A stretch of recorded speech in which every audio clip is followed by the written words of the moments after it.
Welcome to the All Ball Show, presented by Abstract Sports, where we bring sports back to life. I'm your host, Kyle Clay 2K. In the All Ball Show, we focus on basketball-only content, and to tip things off, I'm covering every single team in the NBA, from worst to best in each conference. I'm going to look at their rosters and discuss how I think they're going to perform this upcoming season. Let's dive right into this episode, talking about the number 11 seed from the Eastern Conference last year, the New York Knicks.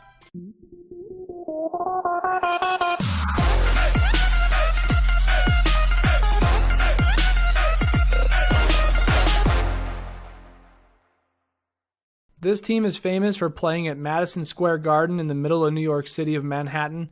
Man, I went there this summer and I was able to walk past that a couple times. Pretty sweet building. It's just like this squat little circular disc right in the middle of all these skyscrapers just down the road from the Empire State Building. Quite the experience. If I could ever make it back to New York City, I want to try to go to a game at the Madison Square Garden. It's a once-in-a-lifetime experience from what I've heard. Kobe's put off some big numbers there, 60 points here, whatever. Big names have gone through the Madison Square Garden, that's for sure. It's New York City. The New York Knicks are also known as their long-term name, the New York Knickerbockers. Very old school. They're a part of the Atlantic Division in the Eastern Conference. Their head coach this year is David Fizdale. I like Coach Fizdale. He coached the Grizzlies last season, I believe, and he's got a fiery attitude. His voice is awesome. You can tell he's been yelling at kids for years as a coach, much like my voice is starting to get now. Coach Fizdale, he has a lot of passion, and he knows what he's doing. He's going to be a good coach this year. The New York Knicks have been around for a really long time, since 1946, a team that's never moved, never changed names, nothing like that. They won championships back in 1970 and 1973. They have been pretty irrelevant ever since. Some recent players who came through that provided some hope for the franchise would be Carmelo Anthony and Kristaps Porzingis. When Kristaps was drafted, New York Knicks fans went berserk, thinking that they're like, why are you picking this foreign guy we've never heard about? Turns out he's really freaking good. The Knicks had a 29-53 record last season. They were 17-35 in conference play, 19-22 at home, so they almost broke even. Just by a few games they were off. 10-31 on the road. And yeah, like I said, they have been pretty relevant in recent past.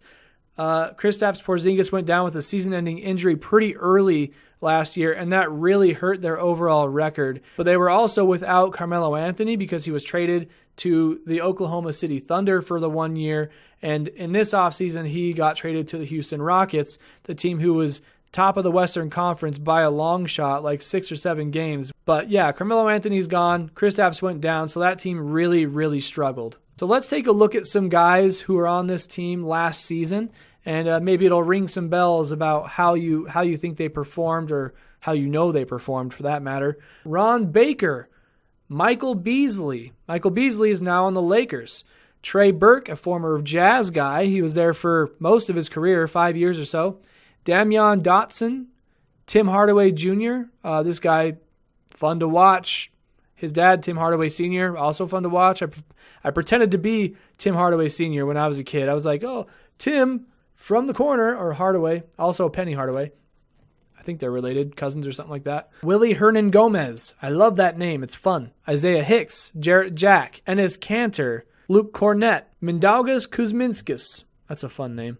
Courtney Lee, Doug McDermott, Emmanuel Mudiay, Joakim Noah, Frank Ntilikina. It's like Ntilikina.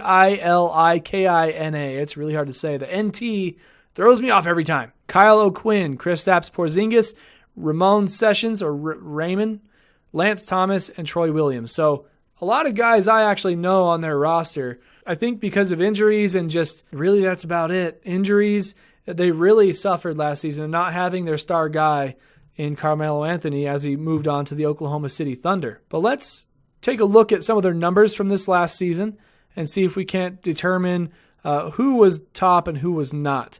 As I was saying, Kristaps Porzingis went down.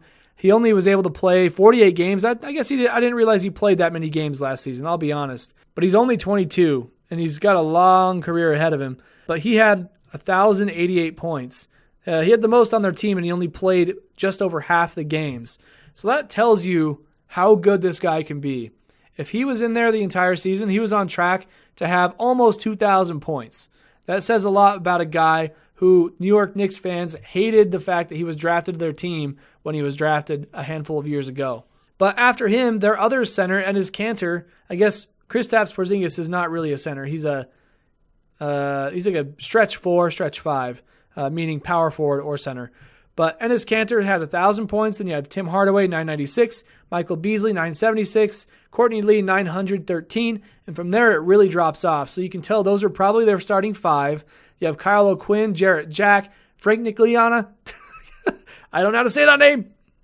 Trey Burke, who's a guy I feel like should have more points for them. I don't know if he came in late to their season. Let's see what it says here. Trey Burke only played 36 games with them. But, I mean, he had 400 points. If he was there the entire season, he could probably be a starter. Maybe he will be a starter. We'll see. So they fall off pretty quickly, just like the Nets, kind of how they have like 7 or 8 players who have a lot of points in the season.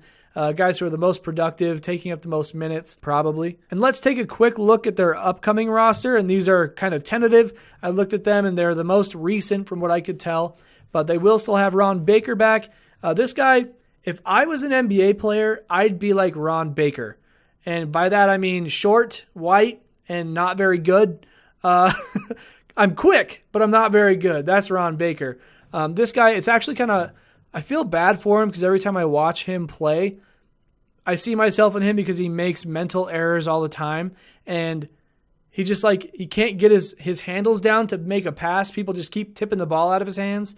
That was me when I played in high school, and it's very, very frustrating. I'm sure this offseason he got his handles up, got his confidence up, so he can be handle ready like Global Hooper, the professor. I don't know if you remember that guy, but I met him once in Twin Falls, Idaho. He was there for a College of Southern Idaho basketball game because they're actually a talented community college basketball team. But he was in town, and I got to meet him. Pretty cool. They will have Trey Burke still. As I said, he played for the Jazz for 5 years or so. It was great for them. Tim Hardaway Jr. is coming back, and his Cantor will be there.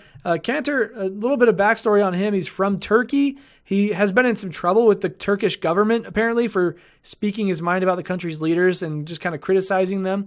They picked up on it because he is a star in America, or he's a star in Turkey because he's an NBA player in the U.S. And so his government heard about him saying these things and was almost forced to go back to his country. I remember when this happened, he was really freaking out, but he was also kind of still taking shots at their government. Yeah, right, you're not going to do anything. It was a very interesting situation. It seems like that has fixed itself. But he's in his 8th year. He'll be a great player for the Knicks this season. I'm curious to see when Kristaps Porzingis comes back healthy from that injury, as it did take him out for a while. Kristaps, they call him the Porzingod. He's a big, lanky Latvian who can shoot threes like you wouldn't believe. Very athletic for his size. You would not even expect it. But this team has a lot of parts that are promising for the next couple of years, and I look forward to seeing how they perform. I think they will do pretty good this year with the guys they have. They're going to do better than they did last year.